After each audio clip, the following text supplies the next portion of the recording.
नमस्कार, स्वागत आहे तुमचं स्पाइस कन्या यूट्यूब चॅनलमध्ये। तर आज आपण फ्लावर आणि मटारची मिक्स भाजी बनवलेली आहे आणि चवीला म्हणाल तर एकदम अप्रतिम झाली होती ही भाजी। सकाळच्या घाईमध्ये जेव्हा आपण भाज्या बनवतो ना तर त्यासुद्धा थोड्याशा रोजच्याच भाज्या पण हटके बनवल्या ना मग काय पाहायचं कामच नाही। एक पोळीऐवजी 2 पोळे काय 3 पोळे पण खातात। आणि बघा आपली भाजी रेडी झालेली आहे। रेसिपीला तर सुरुवात करत आहे त्याच्या अगोदर एक छोटीशी रिक्वेस्ट करते, तुम्ही जर आपल्या चॅनलवर नवीन असाल तर प्लीज चॅनलला सबस्क्राईब करा।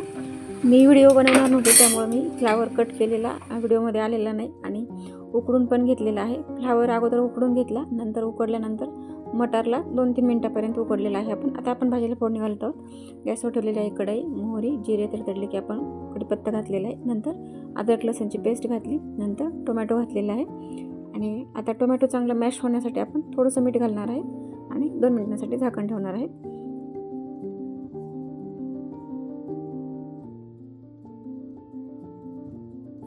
आता घालायची पाव चमचा हळद, नंतर घालायचे 1 ते 1.5 चमचा लाल तिखट।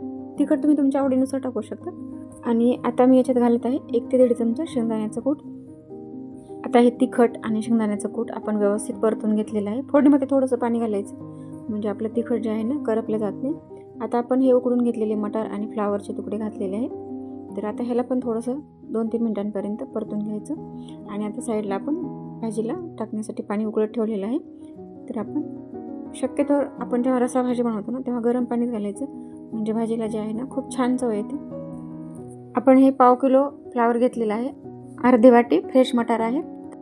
तर आपण फ्लावर आणि मटार फोडणीमध्ये चांगलं परतून घेतलेलं आहे अगोदर, नंतरच आपण गरम पाणी घातलेलं आहे। आणि आता गरम पाणी घातल्यानंतर 5 ते 6 मिनिटांपर्यंत व्यवस्थित भाजीला शिजू द्यायचं। भाजी व्यवस्थित शिजते आणि आपली भाजी आता शिजलेली आहे। आपण घातलेलं आहे वरतून कोथिंबीर घातल्यानंतर सुद्धा आपण भाजीला 2-3 मिनिटांपर्यंत शिजवून घेणार आहेत म्हणजे कोथिंबीरीचा फ्लेवर जो आहे ना तो भाजीमध्ये छान उतरेल आणि भाजीला खूप छान चव येईल।